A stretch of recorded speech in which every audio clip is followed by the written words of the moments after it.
Installing a fan cage.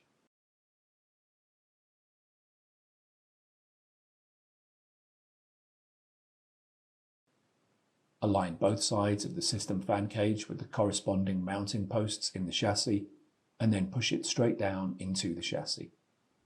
Push the levers of the system fan cage to the front of the servo to secure the system fan cage. Install all the fans.